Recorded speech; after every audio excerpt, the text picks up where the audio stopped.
एक पहाड़ तक का हमको उसका ज्ञान नहीं होगा, लेकिन जितनी भी प्रकृति में जितनी भी वस्तुएं, पेड़ पौधे, जलचर, थलचर, नभचर, जितनी भी कायनात में जितने जीव, जितने शरीर, जितनी वस्तुएं, जो कुछ भी परमात्मा ने बनाया है, सबका कुछ न कुछ निहित कारण है। और सत्संग जी हमारे मनों का भाव होता है कि चूंकि हम उसके बारे में जानते नहीं, केमिस्ट्रिक फार्मूला हमको मालूम नहीं कि वो किसके बराबर क्या होता है, तो सत्संग जी हम जबरदस्ती उस शब्दों का अर्थ निकालना शुरू कर देते हैं और वहाँ सत्संग जी हम कहीं पीछे रह जाते हैं। ये जो कर रहा है सत्संग जी, उसकी रजा में राजी हो जाए, ये जो कुछ भी कर रहा है, क्योंकि जो कुछ करेगा भी। अभी समागम पर जाना हुआ, वो बोली के महात्मा है कालिका प्रसाद जी, कहने लगे कि एक ही बेटा था और जवान बच्चा था और ऐसी अवस्था, और पति पत्नी की उम्र भी काफ़ी हो रही और बच्चे ने शरीर छोड़ दिया। तो जो लोग थे, जो पड़ोसी थे, तो अरे उस भाव में आए दुखी होकर के कि महाराज बड़ा मालिक की बड़ी, पता नहीं भगवान के यहाँ भी अंधेर है, एक ही बेटा है और उसको भी मालिक ने ले लिया। बिगड़ गया उनसे सत्संग जी, बच्चे की लाश घर में रखी और वो महात्मा बिगड़ गया कि ना, उसने जो कुछ भी किया है सब सही किया। जब उसने दिया था तब तो हमने ढोल बजवाए थे, तब तो हमने इतनी खुशियां मनाई थी कि मालिक ने मुझको बेटा दे दिया, तब तो बहुत अच्छा था, मालिक ने हमको बेटा दिया। 25-30 साल तक उसने मेरी सेवा की, तब भी हम उसका शुक्र करते रहे, मालिक तूने मुझे बेटा दे दिया, बड़ी सेवा करता है, बहुत सेवादार बच्चा, बहुत अच्छा। अब ले लिया तो वो बुरा हो गया।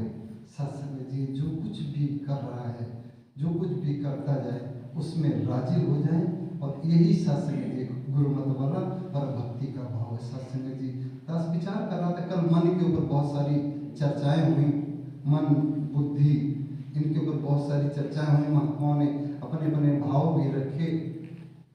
दास सोच रहा था कि मन, कहते हैं मन मतंग मानता नहीं, सत्संग जी उसकी तो चाल है, वो कभी एक जगह बैठ नहीं सकता, वो सोचता है, वो चारों तरफ भागता है, उसको बैठना पसंद ही नहीं, वो दौड़ता है, वो वानर स्वरूप है, वो कभी एक जगह बैठता नहीं, सोता भी नहीं, वो निरंतर सोते समय भी बम्बई, कलकत्ता, कहाँ कहाँ की सैर करता रहता है, यहाँ गया वहाँ गया, जो देखा वो भी देखता है, जो नहीं देखा उसको भी देख लेता है, और वो निरंतर दौड़ता रहता है। तो दास सोच रहा था कि मन, अगर मन जो अधीन है शरीर के, जो दास सोच रहा था कि मन अधीन है शरीर के, क्योंकि अगर शरीर कमजोर पड़ जाए तो मन क्या करेगा। जैसे अगर मन चाह रहा है कि हमको 20 फीट की छलांग लगानी, मैं तो लगा देता हूँ, मैं लगाऊंगा, कल जैसे ही सवेरा होगा मैं छलांग लगा करके देखूंगा कि मैं 20 फीट से ज़्यादा गया कि नहीं गया, 21 फीट हुआ कि नहीं हुआ, और रात में आ गया बुखार। सत्संग जी अगर रात में बुखार आ गया तो सवेरे मन वो क्या कहेगा, उठ करके छलांग लगाए। सत्संग जी वो चाहे जितना वो सवेरे ना महाराज उठो चलो, ना महाराज हमारे बस की बात नहीं। लेकिन सत्संग जी फिर दास ने सोचा कि नहीं, ऐसा नहीं है, मन तो इस आत्मा के साथ जुड़ी हुई चीज है। और जैसे दास ने जो सोचा, महात्मा तो शक्कर की गोली है, जिधर से लगाओ उधर से शक्कर ही शक्कर निकालते हैं, इनके सामने वो भाव बने कि दास ये सोच रहा थे कि जैसे कहते हैं कि ये आत्मा अजर है, अमर है, उसी प्रकार से ये मन भी अमर है, क्योंकि शरीर छोड़ने के बाद भी मन नहीं मरता।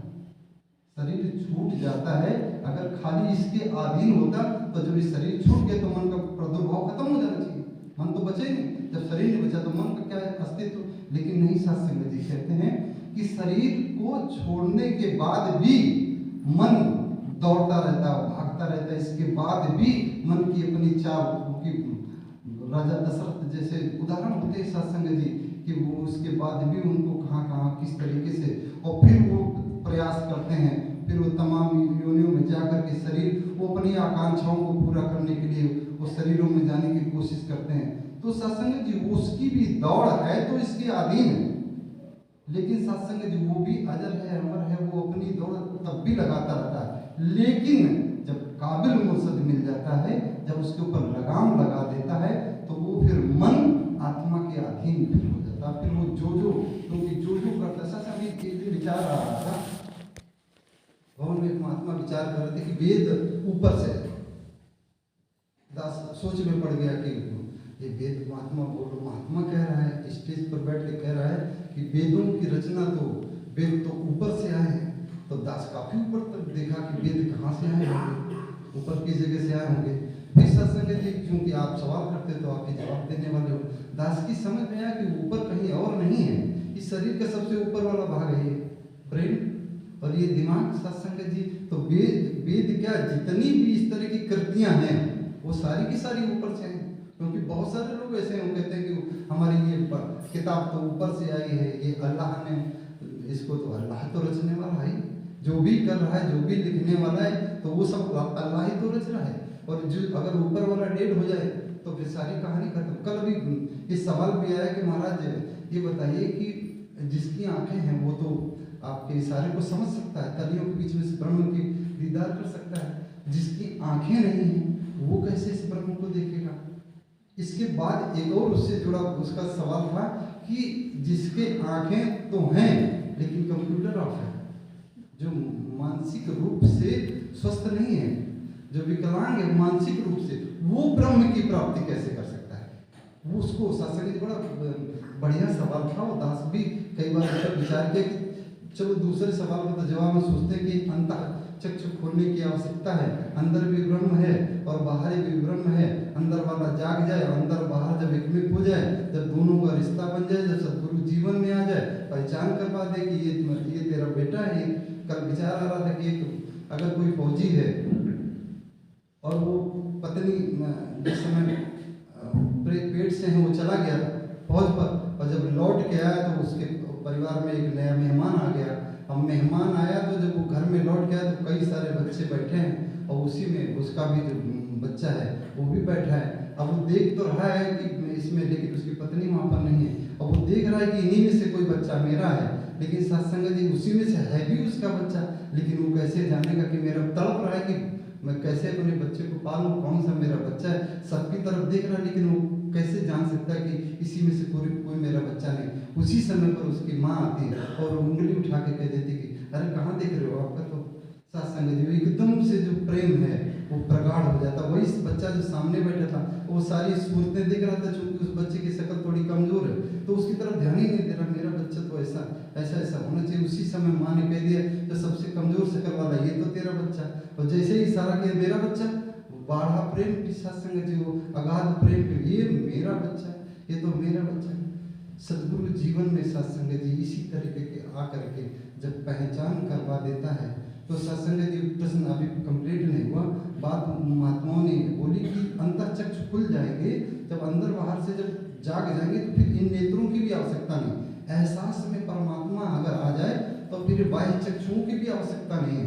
क्योंकि सत्संग जी अगर आंखें बंद हों और कहा जाए वो जो जमी जमा के बीच में बसत एक जोत है, न घाट है न बाढ़ है न घाट बाढ़ होते, तो अगर एहसास में आ जाए तो आंखों की जरूरत भी नहीं कि वो जो सदगुरु ने जो हाथ का इशारा दिया उसको देखें, हम देख सकते हैं इस परमात्मा को।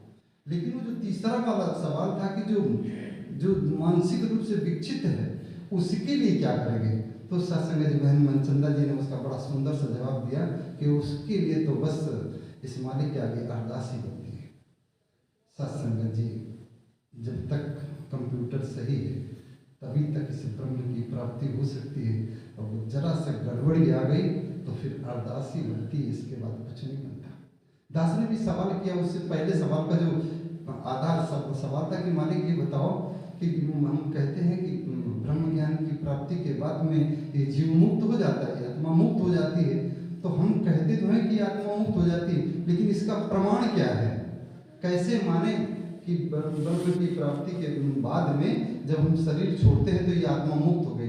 भाई दास ने पूछा कि भाई जिंदा तो वहाँ जाता नहीं है और जो चला गया वो आके बताता नहीं कि हम मुक्त हो गए, तो कैसे माने कि ये जीव मुक्त हो गया ज्ञान को प्राप्त करने के बाद में।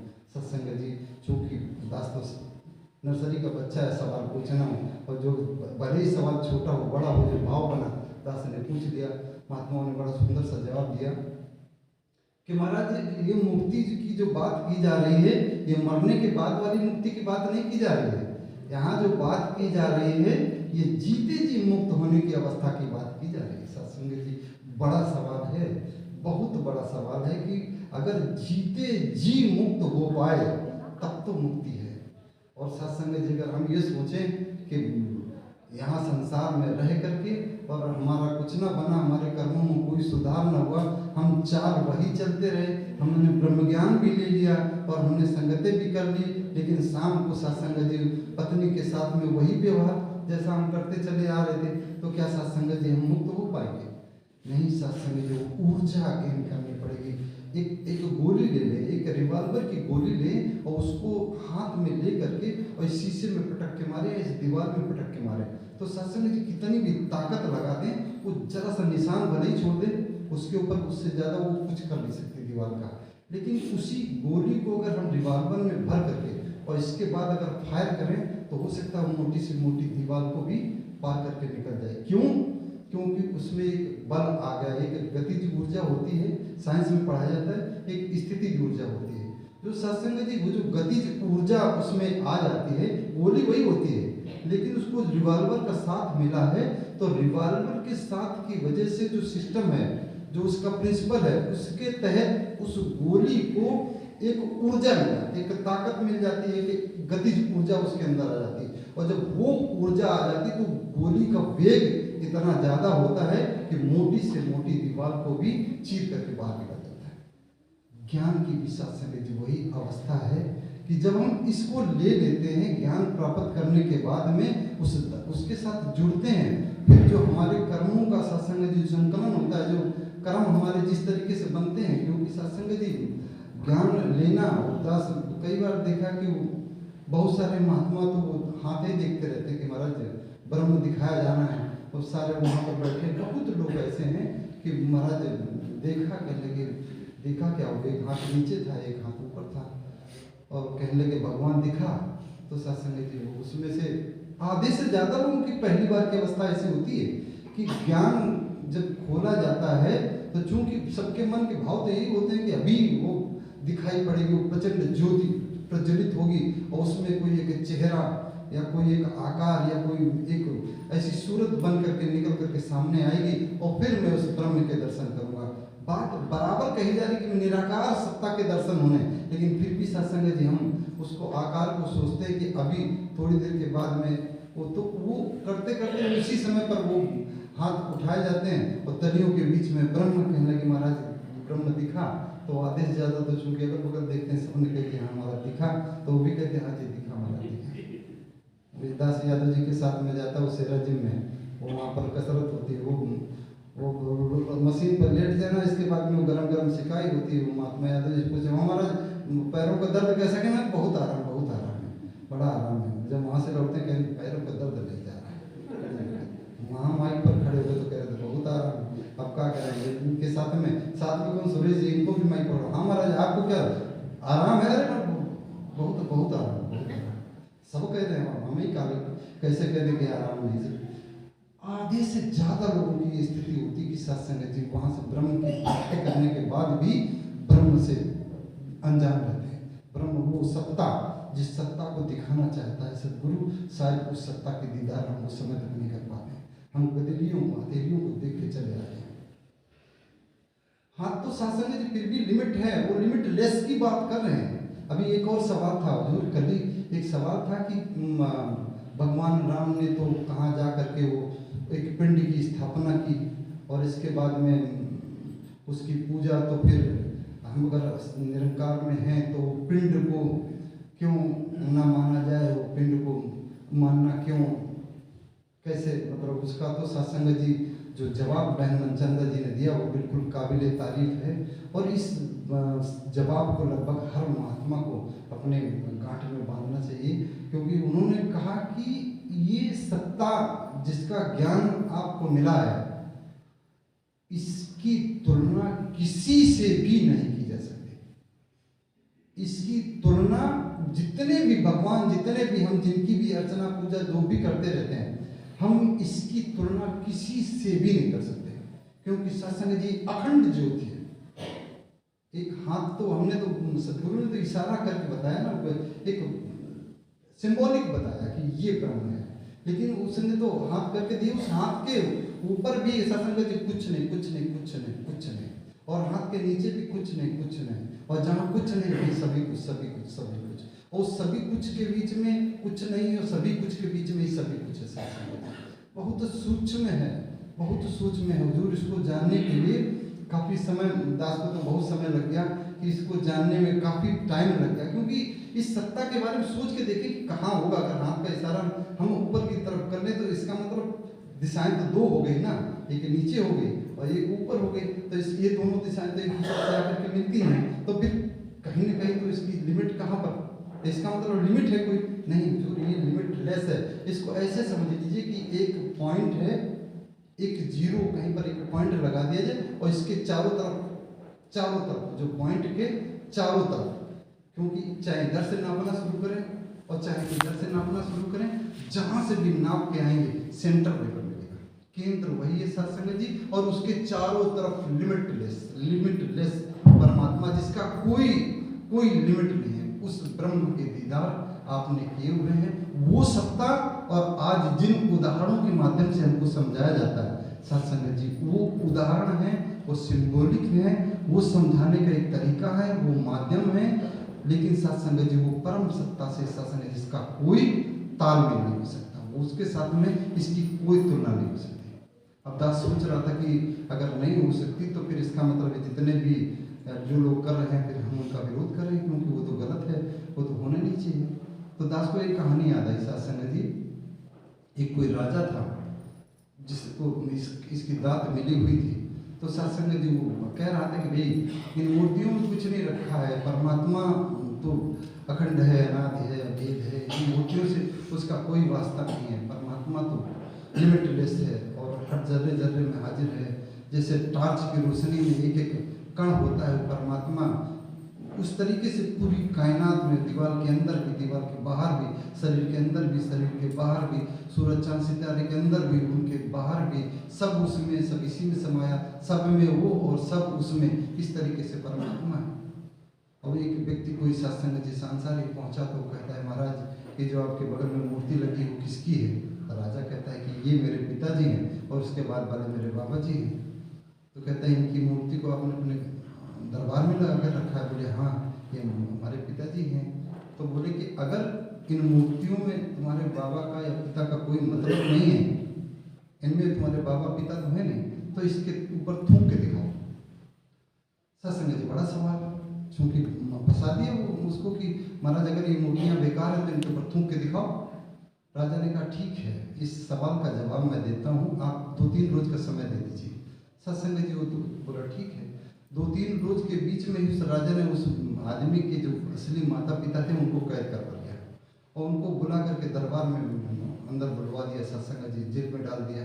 और जब जेल में डाला तो भागता भागता वो व्यक्ति आया, बोला हुजूर ये आपने क्या किया? मैंने सवाल पूछ के गलती कर दी, आपने तो मेरे माता पिता को जेल में डलवा दिया। कहता नहीं जेल में डलवाया नहीं है, आप कैसी बात करते हो, उनका क्या दोष है? और उन्होंने उनके माता पिता की सुंदर से 2 मूर्तियाँ मंगवाई और बोले ये अपने माता पिता लीजिए और इनको ले जाके घर में इनकी सेवा करिए। सत्संग जी वो व्यक्ति कहता है कि अरे ये तो मूर्तियाँ हैं महाराज, हमें तो मेरे मम्मी पापा चाहिए, मेरे असली पापा चाहिए, पेंशन तो वही देते हैं, ये पेंशन थोड़ी देगा, ये तो मूर्ति है और उनकी पेंशन से घर चलता है, इनकी पेंशन इनको क्या है? इनको तो वो सवेरे सुबह शाम की सफाई करो, इनसे हमारा काम थोड़ी चलेगा।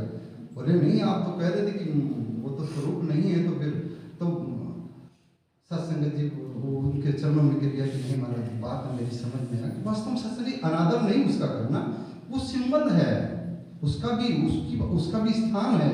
वो जो मूर्ति बनी है वो माँ बाप का सिंबल है और उसका भी अनादर हमने नहीं करना है। ऐसा नहीं कि वो कोई संसार कर रहा है तो हम टेढ़ी चाल चल रहे महाराज, हमारा हम तो निरंकारी तो हमें इनसे क्या लेना देना, तो होंगे कहीं के बने रहेंगे, हम तो निरंकारी।